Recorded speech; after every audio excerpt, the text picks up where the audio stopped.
Hello everyone, आज के newspaper analysis में आप सबका स्वागत है। आप सभी को स्वतंत्रता दिवस की हार्दिक शुभकामनाएं। आज की लेक्चर से रिलेटेड क्वेश्चंस की पीडीएफ मैं टेलीग्राम चैनल पे दे दूंगी, लिंक मैं डिस्क्रिप्शन बॉक्स में डाल दूंगी। स्टार्ट करते हैं आज की न्यूज़ से। First is identity as citizen of India. Background noise के लिए सॉरी, वो इंडिपेंडेंस डे है तो कैंपस में सेलिब्रेशन हो रहा है।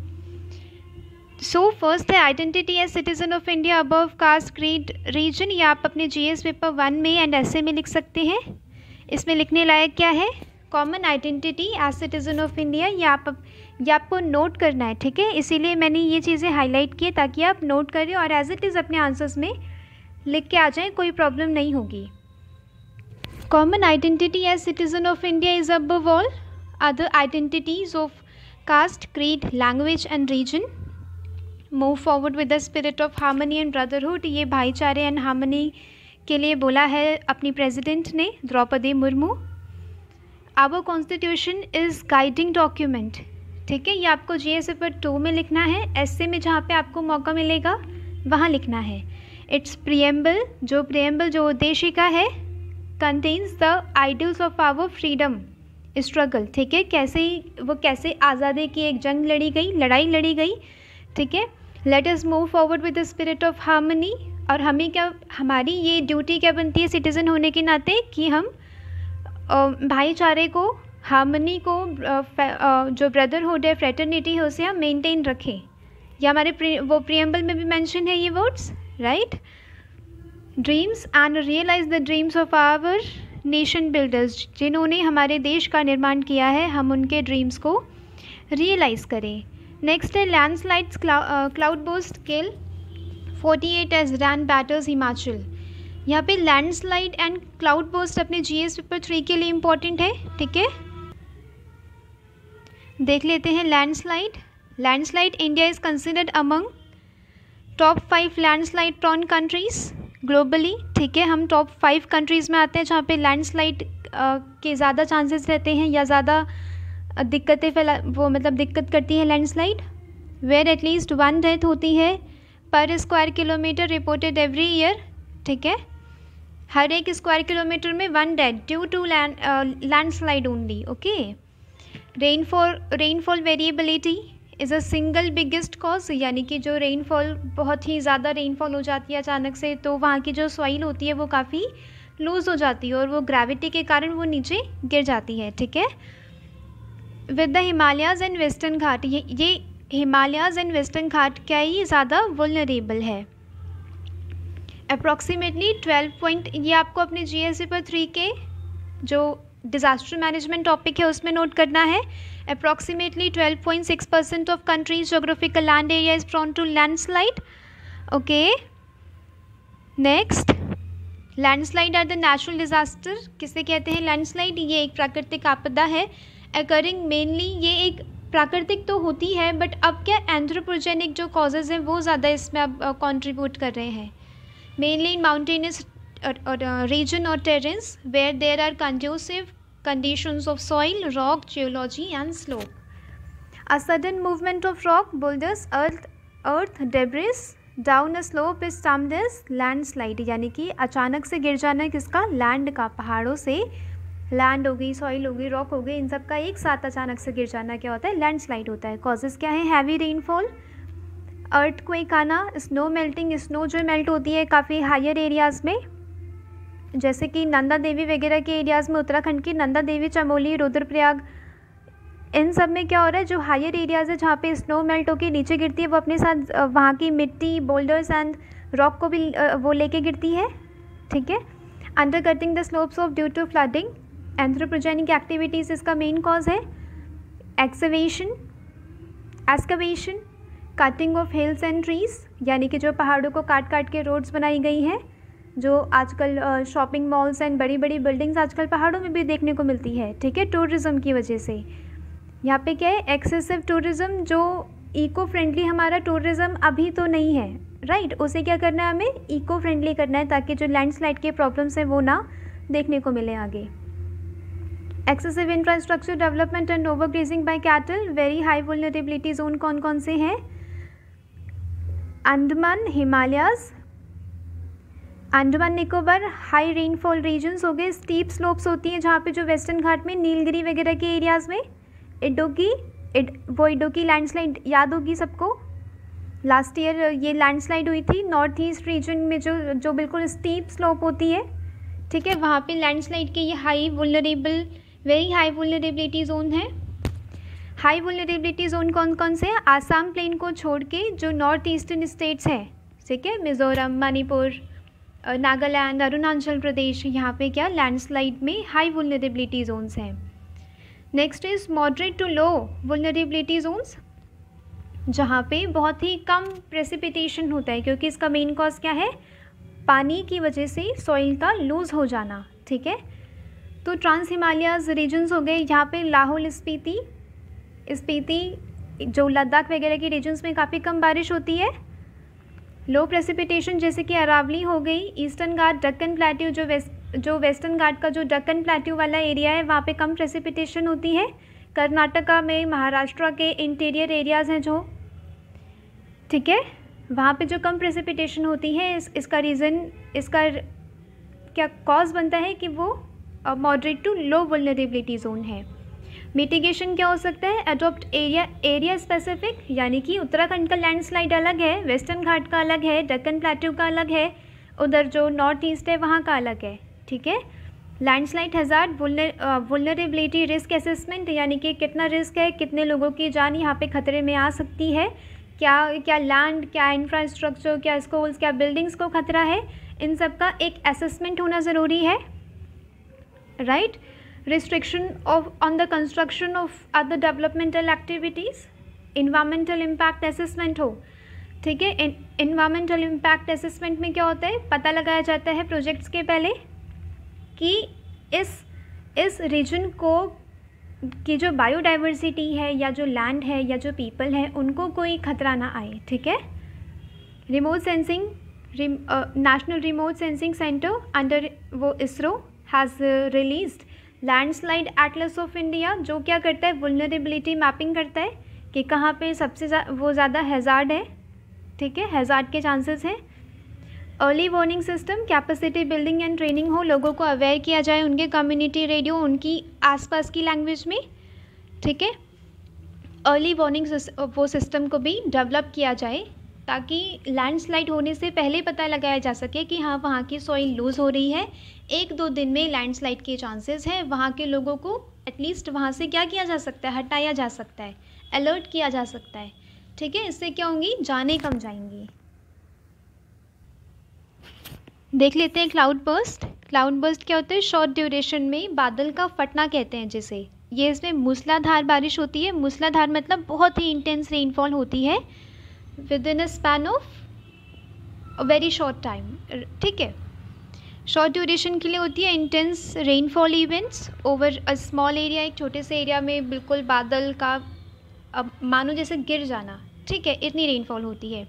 It is a weather phenomena with unexpected precipitation exceeding 100 mm per hour over a geographical region approximately 20 to 30 square kilometre. ये इंडियन सब कॉन्टिनेंट में स्पेशली मानसून की वजह से होता है। इसमें क्या देखते हैं? उत्तराखंड के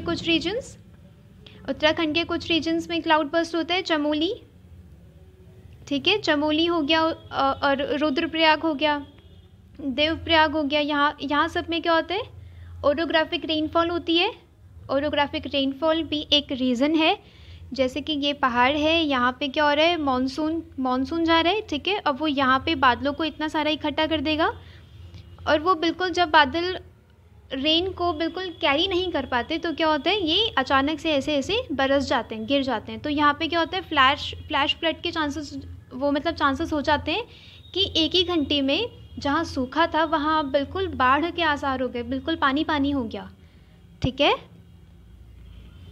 इसके कॉन्सिक्वेंसेस वही फ्लैश फ्लड है, लैंडस्लाइड है और लोगों के जान माल का नुकसान होता है, ठीक है। मिटिगेशन क्या है? अर्ली वार्निंग सिस्टम, रेस्क्यू किया जाए, अर्ली वार्न मतलब जो अलर्ट किया जाए लोगों को, ठीक है। नेक्स्ट है ये वाला आर्टिकल आपके GS पेपर 2 एंड ऐसे के लिए बहुत इंपॉर्टेंट है। जजेस will still will instill confidence when their actions are uninfluenced by social, political pressure and free of bias। यानी कि जजेस फ्रीली तभी काम कर पाएंगे जब उन पे कोई सामाजिक, कोई राजनीतिक या कोई भेदभाव नहीं होगा। ठीक है, ये वाली जो लाइंस है ये वाली बहुत इंपॉर्टेंट है आपके एसेस के लिए। ऐसे में कोई सा भी टॉपिक हो, जुडिशरी पे आप एक एंगल आप बता सकते हैं, डायमेंशन बता सकते हैं, या जुडिशियल इंस्टीट्यूशन के बारे में अगर एज इट इज़ आ जाए कुछ, आप उसमें नोट कर सकते हैं। जीएस पेपर 2 में तो इम्पॉर्टेंट है ही ये। ठीक है, मैं ये वाला आर्टिकल आपको अपने टेलीग्राम चैनल पे स्क्रीनशॉट दे दूँगी, जो पढ़ना बहुत ज़्यादा ज़रूरी है। इसकी लाइंस बहुत इंपॉर्टेंट है। क्या है इसमें? The constitution prescribe a vital role for courts. Courts are meant to protect individual and group against societal injustice and arbitrariness and ensure, यानी कि कोर्ट का इसमें रोल बताया गया है कि संविधान ने कोर्ट को, जो सुप्रीम कोर्ट, हाई कोर्ट, इन सब को कैसे ऊपर रखा है, और ये लोग कैसे, ये जो इंस्टीट्यूशंस हैं ये कैसे एक जस्टिस, न्याय को समाज में लाने के लिए कितनी मेहनत करते हैं। ठीक है, बैरियर्स हटाते हैं। इसमें क्या है? Courts are focal point of citizens to restructure the inequalities, जो असमानताएं हैं समाज में। ठीक है, उसे सोशल ऑर्डर को मेंटेन करने के लिए कोर्ट का रोल होता है। एक जस्ट सोसाइटी, एक सही सोसाइटी को बैठाने में कोर्ट का रोल होता है। Our supreme court is both a constitutional court and final court of appeal. ठीक है, सुप्रीम कोर्ट क्या है? फाइनल कोर्ट ऑफ अपील भी है।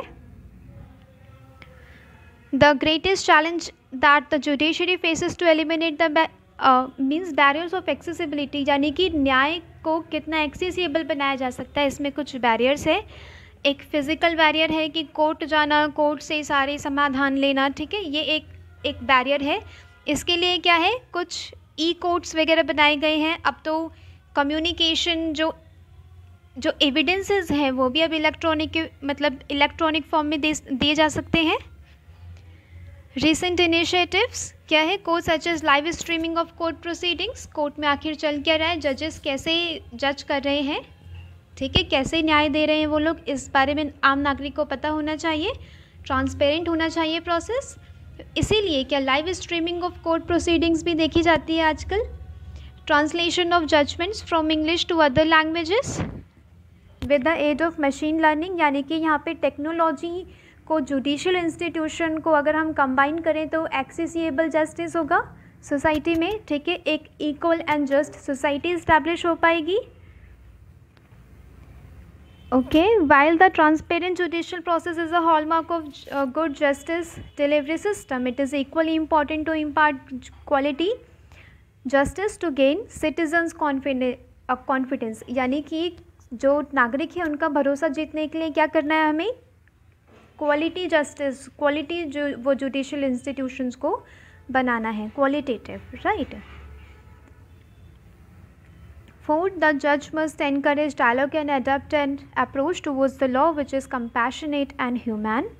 ठीक है, जो compassionate हो, compassion हो और मानवतावादी, जो क्या न्याय को establish किया जाए।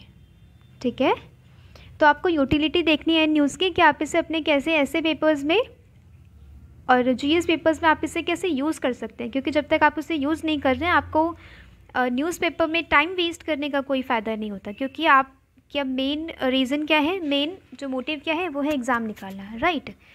ये वाले कुछ एडिटोरियल्स हैं, ये ऑथर्स के पर्सनल एक्सपीरियंसेस हैं, तो आप लोग इसे पढ़ना चाहें तो ठीक है, वरना इसमें कुछ इतना इम्पॉर्टेंट है नहीं। The success of India's democracy, ये वाली आप चाहें तो आप लिख सकते हैं। डेमोक्रेटिक इंस्टीट्यूशंस की जब बात आएगी जीएस पेपर 2 में क्या लिखेंगे? The success of India's democracy has been in large part of its institutions. At the same time, it is also true that many of the lingering democratic deficits can be traced to distortions in institutional culture and capacities. But on the whole, be it the Supreme Court or the Election Commission, Parliament हो, चाहे RBI हो, IIT हो या ISRO हो, इन्होंने क्या वो complex mosaic of elected and unelected institution who has held up and continues to hold together this nation, right। इस राष्ट्र को जोड़े रखा है किसने? डेमोक्रेटिक इंस्टीट्यूशंस ने। ठीक है, या आप ऐसे कुछ लाइंस अपने जीएस पेपर 2 में नोट कर सकते हैं। बाकी इन एडिटोरियल्स में कुछ नहीं था। आगे चलते हैं, कोई important news.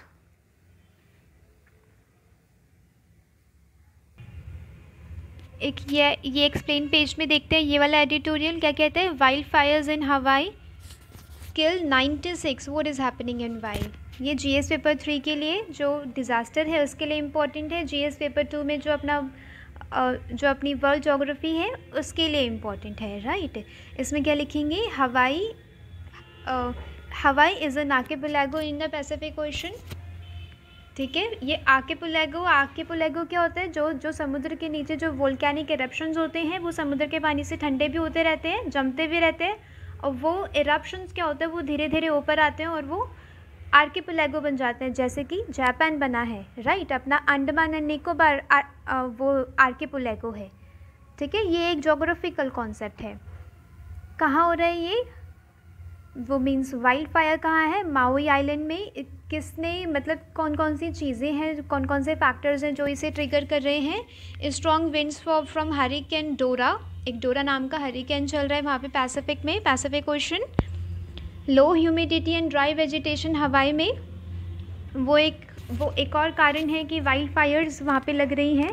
Changing land use patterns हो रहे हैं, जहाँ पे फॉरेस्ट एंड फार्मलैंड्स को मतलब फॉरेस्ट को काट के क्या flammable non native species like guinea grass को लगाया जा रहा है। तो ये लैंड यूज़ पैटर्न्स वहाँ पे चेंज हो रहे हैं। वाइल्ड फायर्स की यहाँ पे इंपॉर्टेंस बताई गई है। Wild fires are a critical part of ecosystem. आग कभी कभी क्यों लगती है, ताकि कैरिंग कैपेसिटी ऑफ इकोसिस्टम को बैलेंस रखा जाए। ठीक है, प्रकृति खुद अपनी तरफ से आग लगाती है ताकि वो एक बैलेंस को मेंटेन करके चले। A healthy fire is key to ensure that forests remain a robust and resilient. It also aids the natural replenishment of nutrients of the soil, यानी कि आग लगने से क्या होता है, जो राख होती है उसमें काफ़ी न्यूट्रिएंट्स होते हैं, न्यूट्रिएंट्स वाली सॉइल हो जाती है। फिर वो helps sunlight to reach the forest floor, okay, and encourages the germination of seeds, यानी कि इससे नए नए बीज भी आते हैं। बट अगर ये इसकी इंटेंसिटी बढ़ जाए तो ये ह्यूमन के लिए भी, प्रॉपर्टीज़ के लिए भी, जंगल के लिए भी, बायोडाइवर्सिटी के लिए भी एक खतरा होता है। ठीक है, aided by dry conditions, change in rain cycle, warming weather is becoming a source of, ये काफ़ी चिंताजनक है। यानी कि अगर इंटेंसिटी हो रही है ग्लोबल वार्मिंग की वजह से या ड्राई कंडीशंस वहाँ पे हो रही है, ये एक चिंता का विषय है, right. Besides the destruction of lives and livelihoods, ठीक है, these catastrophic wild fires also release an immense amount of carbon dioxide. CO2 release होती है, other greenhouse gases release होती है एटमॉस्फेयर में, जैसे कि मीथेन हो गया, CO2 हो गया, और ये वही ग्लोबल वार्मिंग को और ट्रिगर करती हैं ये वाली चीज़ें। There is also one immediate issue कौन सी है, रेस्पिरेटरी प्रॉब्लम्स। ठीक है, हार्ट डिजीजेस हो सकती हैं, लंग कैंसर हो सकता है, और respiratory problems like asthma, right. तो ये वाला आप लिख सकते हैं अपने जीएस पेपर 3 में, जब वो डिज़ास्टर मैनेजमेंट में आएगा या फिर पेपर 2 में आएगा, तो आप उसमें ये नोट कर सकते हैं। ये वाली ऑल द PM स्पीचेस, ये वाला उतना इम्पॉर्टेंट तो है नहीं, बट ये वाली कुछ लाइन्स इंपॉर्टेंट है। इसीलिए कहा जाता है कि आपको मंथली मैगजीन पे हमेशा डिपेंडेंट नहीं रहना है। ठीक है, आपको एडिटोरियल्स हो गया या न्यूज़पेपर हो गया, आपको वो डेली कवर करते हुए चलना है, क्योंकि इसमें जो लाइंस हो सकती है ना, वो आपको प्लस मार्क्स दिलवा सकती हैं अपने मेंस आंसर्स में या एसेस में। ठीक है, संस्कृत एक्सप्रेशन संगच्छध्वम, वी, इसका मतलब क्या होता है, वी वॉक टुगेदर। ये ऐसे में आप लिख सकते हैं, पॉइंट्स आप थोड़े मार्क्स आप गेन करने के लिए। We walk together, we move together, we think together, we resolve together, and together we take this country forward. It means आप एक पॉजिटिव अप्रोच दिखाएंगे वहाँ पे। जब आप ये लिखेंगे ना, तो आपका एक पॉजिटिव अप्रोच दिखेगा कि हाँ, ये आगे के बारे में सोचने वाला एस्पिरेंट है। इसमें क्या होता है, for the country try to move, ये जो पंचप्राण बोला था PM ने पिछले वाले इंडिपेंडेंस डे में। ठीक है, इसमें क्या होता है, पंचप्राण में क्या था, for the country to move ahead with the major resolve of developed India. Second plan क्या है? To liberate ourselves from the mindset of slavery, जो कॉलोनियल जो माइंडसेट हमारे ब्रेन में अभी भी है, जैसे कि इंग्लिश सबसे अच्छी और सबसे डोमिनेंट लैंग्वेज है। पहला माइंडसेट ये है स्लेवरी का। दूसरा है racist attitude like blacks are वो नॉट सिविलाइज्ड पीपल। ओके, जितने भी माइंडसेट एटीट्यूड वो जो स्लेवरी वाले जो एटीट्यूड है हमें वो हटाने होंगे, इसमें ये पीएम मोदी ने बोला। Third plan was about the feeling of proud of the countries heritage and legacy, जो हमारी धरोहर है हमारे देश की, हम उस पर गर्व करें। फोर्थ प्लान क्या था? Unity and solidarity. Fifth plan है was the duty of citizen. नागरिक होने के नाते हमारे भी कुछ ड्यूटीज़ बनती हैं, हम उसे फॉलो करें। In fact, the central theme of this address was to get rid of mentality of servitude. गुलामी की मानसिकता हमें उसे तिलांजलि देनी पड़ेगी। We have to get rid of the mentality of servitude. Okay, ये वाला आप अपने एसेज में नोट करेंगे तो आपको प्लस पॉइंट वहाँ पे मिलेगा। नेक्स्ट एडिटोरियल है behind Tamil Nadu versus centre over NEET, a larger equity and federalism battle. इसमें क्या हो रहा है? तमिलनाडु क्या कह रहे हैं कि वो कि 12th के बेसिस पे, यानी कि 12th पे जो मार्क्स आए हैं उस पे आपको नीट में एडमिशन मिले। ठीक है, इसमें क्या कह रहे हैं कि एंट्रेंस टेस्ट ना हो। Critics argues that nits mechanically focus on marks, सिर्फ मार्क्स पे फोकस करता है, स्टूडेंट की क्वालिटी पे फोकस नहीं करता है, एप्टीट्यूड पे फोकस नहीं करता है। इसी वजह से क्या हो रहा है, एक मार्क्स गेन करने के चक्कर में आप सुसाइड भी देखते होंगे। ठीक है, लोग डिप्रेशन में, एंजाइटी आजकल फेस कर रहे हैं वो लोग, राइट। तमिलनाडु में भी एक बच्चे ने सुसाइड किया वहाँ पे, वो भी क्या था, मार्क्स वाला जो एटीट्यूड है ना कि बिल्कुल मार्क्स ओरिएंटेड हो गया है एग्ज़ाम, उस पर दिक्कत है। ठीक है, the introduction of NEET has also dismantled the state in service quota for medical graduates in the government sector, which according to critics has undermined quality health care। ठीक है, क्वालिटी हेल्थ केयर को भी कुछ ख़राब सा कर रहा है। जैसे कि तमिलनाडु का जो तमिलनाडु गवर्नमेंट है उनकी आर्ग्यूमेंट क्या है कि नीट के लिए कुछ महंगे कोचिंग्स चाहिए होते हैं, तो ये क्या एक इनइक्वालिटी भी इस्टेब्लिश कर रहा है, यानी कि जो पिछड़े वर्ग से जो एस्पिरेंट है, जो स्टूडेंट है, वो आगे बढ़ ही नहीं पाएगा क्योंकि उसे महंगी कोचिंग्स की ज़रूरत होती है। Tamil Nadu admission to under graduate medical degree courses bill 2021 to dispensed with NEET and allow admission to medical courses based on class 12th marks to ensure social justice। ठीक है, the bill said NEET fosters inequity and benefits affluent candidates, जो बिल्कुल rich family से candidates होते हैं उन्हें support करता है नीट, जो नीट वाला एग्ज़ाम है, क्योंकि महंगी कोचिंग वो लोग अफोर्ड कर सकते हैं। Who can afford special coaching while raising entry barriers for under privileged, जो उतने प्रिविलेज्ड नहीं है उनके लिए क्या है, ये एक हर्डल है, एक बैरियर है, एक रास्ते का रोड़ा है। ठीक है, it said the state was the competent authority to regulate admissions for unprivileged social groups as medical courses were traceable to the provisions of constitution।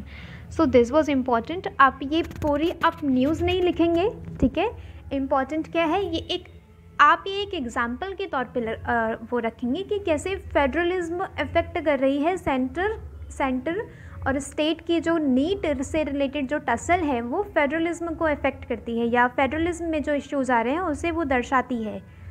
ठीक है, Stalin has accused of Ravi failing to discharge constitutional duty, this was an attack, और ये political attack है। ठीक है, ये वो उतनी ज़रूरत नहीं है। यहाँ पे ये इम्पॉर्टेंट है कि it also illustrates the larger clash between the central standardisation and local autonomy and reflect deeper disagreements about the nature of democracy, equality and social justice in India। ठीक है, ये सब आप ही एग्जाम्पल्स के तौर पे लिखेंगे वहाँ पे। नेक्स्ट एडिटोरियल देख लेते हैं। ये आपके प्रीलिम्स एंड जीएस पेपर 3 जो टेक्नोलॉजी वाला पार्ट है, स्पेस वाला पार्ट है, उसमें आप ये यूज़ कर सकते हैं। After moon ISRO turns to sun, India's first solar mission to वो look at September launch date. ठीक है, आदित्य L1 सोच रहे हैं इसरो कि आदित्य L1 को भेजा जाएगा। ये पहला मिशन होगा हमारा सन के लिए। Is expected to be launched सितंबर में, इसे लॉन्च करने की संभावनाएं हैं। ठीक है, the first space based Indian observatory to study the sun Aditya L1 है। The satellite will go around the sun, will go around the earth. वो जैसे कि हमारा जो चंद्रयान मिशन था, पहले वो अर्थ के चक्कर काटा, उसके बाद वो मून पे चला गया, राइट। इसमें भी यही है कि the satellite will go around the earth gathering speed मिलेगी and then slingshot towards the sun.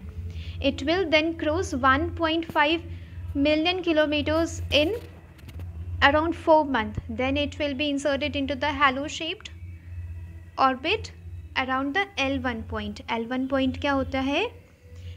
To get this unobstructed continuous view of sun, the satellite will travel to L1, जिसे Lagrange point भी कहते हैं। ये बिल्कुल सन और अर्थ के बीच में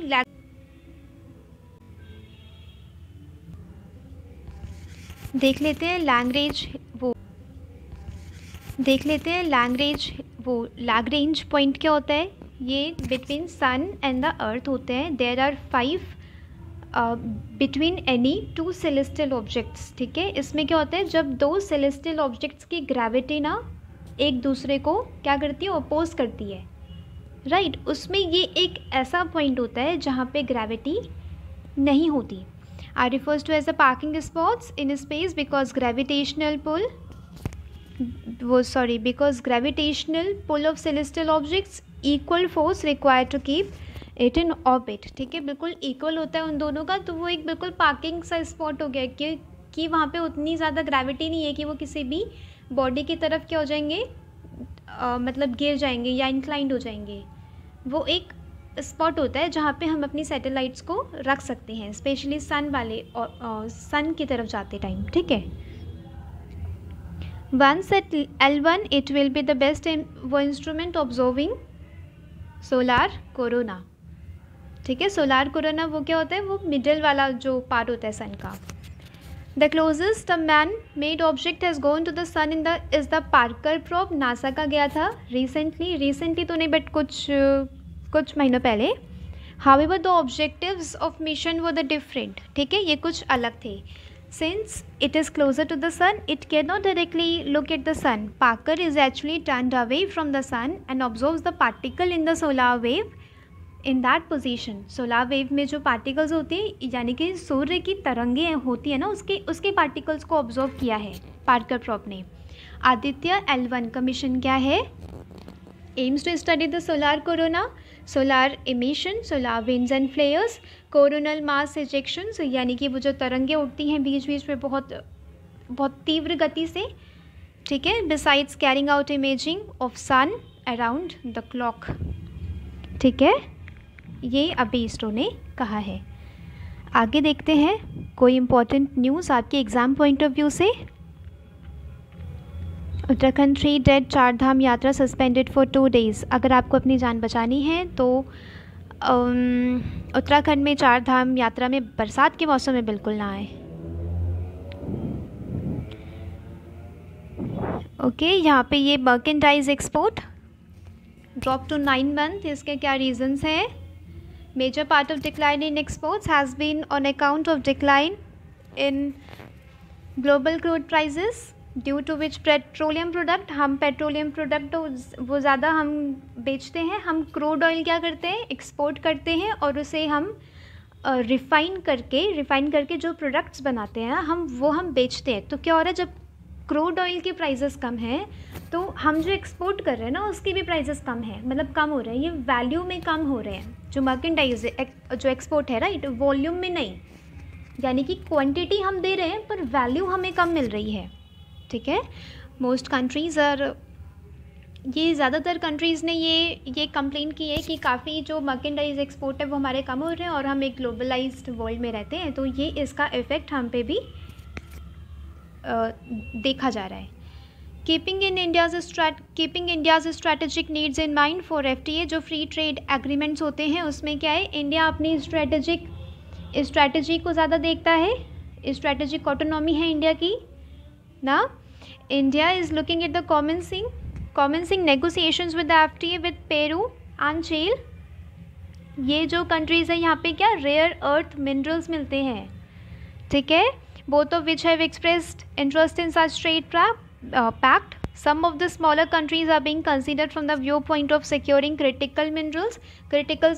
जो यहाँ पे क्या मिलता है, वो लिथियम मिलता है, निकल मिलता है, कोबाल्ट मिलता है, ये हमारे बैटरी मेकर्स जो कंपनी है वो उनको फ़ायदा पहुँचा सकता है। तो इंडिया अपनी स्ट्रैटेजिक जो पॉइंट्स हैं उनको ध्यान में रखते हुए किसी भी कंट्री से फ्री ट्रेड करता है। There is a good possibility of securing critical mineral supply because it will help us in our energy transition, ठीक है। बैटरी व्हीकल्स हम सोच रहे हैं आगे, उसमें क्या होगा, बैटरी ऑपरेटिंग व्हीकल्स होंगे, उसमें हमें कुछ क्रिटिकल मिनरल्स की ज़रूरत पड़ेगी जो हमें मिलेगा पेरू एंड चिली जैसी कंट्रीज से, ठीक है। लास्ट पॉइंट वॉज लिथियम, निकल, cobalt, manganese, graphite and often use in batteries. ये सारी बैटरीज में यूज़ होती हैं। तो आज के लिए न्यूज़पेपर में इतना ही, मिलते हैं कल। Happy independence to all of you again. आज के लेक्चर से रिलेटेड जितने भी मेंस एंड प्रीलिम्स के क्वेश्चंस हैं मैं वो आपको टेलीग्राम चैनल में दे दूँगी और लिंक मैं डिस्क्रिप्शन बॉक्स में डाल दूँगी। Thank you so much.